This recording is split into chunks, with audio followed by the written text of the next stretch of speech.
Hello friends, you all are amazing and welcome back to our channel. आज के हमारे video का topic है डिजिटल इंडिया, अवसर और चुनौतियाँ।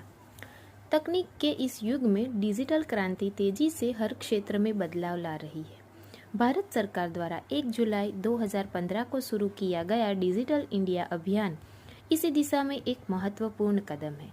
इस पहल का उद्देश्य देश को डिजिटल रूप से सक्षम बनाना है, सरकारी सेवाओं को ऑनलाइन माध्यम से नागरिकों तक पहुंचाना और सूचना प्रौद्योगिकी के माध्यम से विकास को गति देना है। डिजिटल इंडिया ने प्रशासन, शिक्षा, स्वास्थ्य, वित्त और रोजगार जैसे क्षेत्रों में व्यापक परिवर्तन लाए हैं।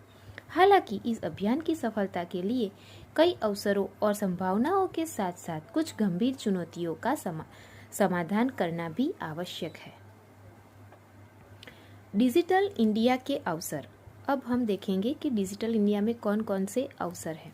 डिजिटल इंडिया अभियान ने सरकारी सेवाओं को ऑनलाइन किया है, जिससे नागरिकों को लाभ मिल रहा है। आधार, डिजी लॉकर, उमंग ऐप जैसी सेवाएं प्रशासन को अधिक पारदर्शी और प्रभावशाली बना रही है। डिजिटल शिक्षा के प्रसार से छात्र ऑनलाइन कोर्स, ई पुस्तकें और वर्चुअल क्लासरूम के माध्यम से गुणवत्तापूर्ण शिक्षा प्राप्त कर सकते हैं। ई लर्निंग प्लेटफॉर्म्स जैसे स्वयं, नेशनल डिजिटल लाइब्रेरी और अन्य ऑनलाइन संसाधन शिक्षा को सुलभ बना रहे हैं। डिजिटल इंडिया ने स्टार्टअप संस्कृति को बढ़ावा दिया है। ई कॉमर्स, फ्रीलांसिंग और ऑनलाइन मार्केटिंग जैसे नए क्षेत्रों में रोजगार के अवसर उत्पन्न हो रहे हैं। छोटे व्यवसायों को डिजिटल माध्यम से वैश्विक बाजार तक पहुंचने का अवसर मिल रहा है। इसके अतिरिक्त डिजिटल मार्केटिंग और सोशल मीडिया इन्फ्लुएंसिंग जैसे नए पेशों ने युवाओं के लिए आत्मनिर्भरता के नए द्वार खोले हैं। भारत में यूनिफॉर्म स्टार्टअप्स की संख्या में वृद्धि इसका प्रमाण है। डिजिटल भुगतान प्रणाली जैसे UPI, Bhim app, mobile wallets और ऑनलाइन बैंकिंग ने लेन देन को सरल और सुरक्षित बनाया है। इससे ग्रामीण क्षेत्रों में भी वित्तीय सेवाओं की पहुंच बढ़ रही है। इससे छोटे व्यापारियों और किसानों को भी सीधा लाभ मिल रहा है, क्योंकि वे डिजिटल भुगतान का उपयोग कर अधिक पारदर्शी और सुरक्षित तरीके से व्यापार कर सकते हैं। टेलीमेडिसिन, ई हॉस्पिटल और डिजिटल हेल्थ मिशन के माध्यम से दूर दराज के इलाकों में भी स्वास्थ्य सुविधाएं पहुंचाई जा रही है। इससे मरीजों को बेहतर चिकित्सा परामर्श और सेवाएं मिल रही है।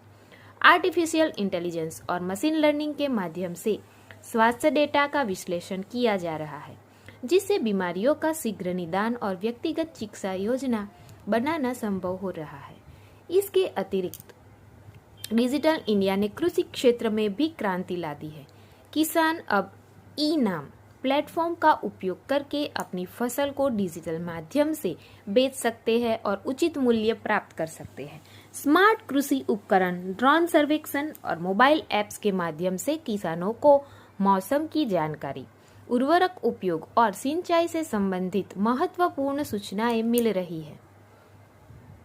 डिजिटल इंडिया के सामने चुनौतियां।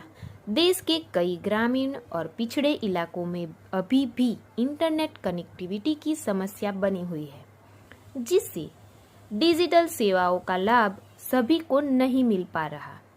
डिजिटल ट्रांजैक्शन और ऑनलाइन सेवाओं के बढ़ते उपयोग के साथ साइबर अपराध और डेटा चोरी की घटनाएं भी बढ़ रही है। मजबूत साइबर सुरक्षा प्रणाली की आवश्यकता है। ग्रामीण क्षेत्रों में लोग डिजिटल तकनीक से अधिक परिचित नहीं हैं, जिससे उन्हें ऑनलाइन सेवाओं का उपयोग करने में कठिनाई होती है। स्वचालन और डिजिटल ट्रांसफॉर्मेशन के कारण पारंपरिक नौकरियों पर असर पड़ रहा है। लोगों को नई तकनीकों के अनुरूप कौशल सीखने की आवश्यकता है। अधिकांश डिजिटल सामग्री अंग्रेजी में उपलब्ध है, जिससे गैर अंग्रेजी भाषी लोगों के लिए इसका उपयोग करना कठिन हो जाता है। क्षेत्रीय भाषाओं में डिजिटल सामग्री उपलब्ध कराने की जरूरत है। संहार। डिजिटल इंडिया एक क्रांतिकारी पहल है जिसने भारत को डिजिटल युग की ओर अग्रसर किया है। हालांकि इसे सफल बनाने के लिए सरकार, उद्योग और नागरिकों को मिलकर काम करना होगा। डिजिटल अवसंरचना को मजबूत बनाना, साइबर सुरक्षा को बढ़ाना और डिजिटल साक्षरता को बढ़ावा देना आवश्यक है। यदि इन चुनौतियों को प्रभावी ढंग से हल किया जाए तो डिजिटल इंडिया न केवल एक पहल बल्कि भारत के समग्र विकास की आधारशिला बन सकता है।